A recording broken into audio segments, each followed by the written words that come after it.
Деньги завтра, сегодня садака. Спасибо большое, вам здоровья.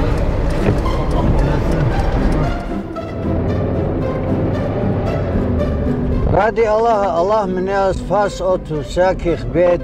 2 раза инсульт был, 4 раза инфаркт был. Деньги завтра, сегодня садака. А давно вы стали вот так вот развозить людей?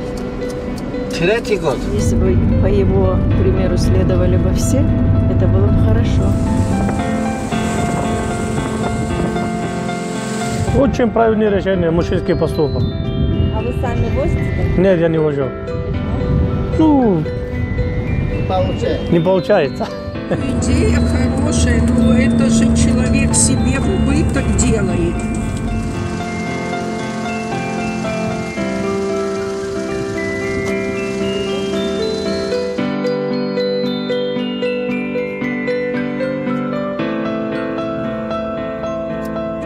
В течение суток вся сумма была собрана. На следующий день мы с ним встретились. Подарили путевку, спасибо им. От радости выдержать не мог, заплакал. Никогда не ожидал. Спасибо вам большое, здоровья, легкой дороги.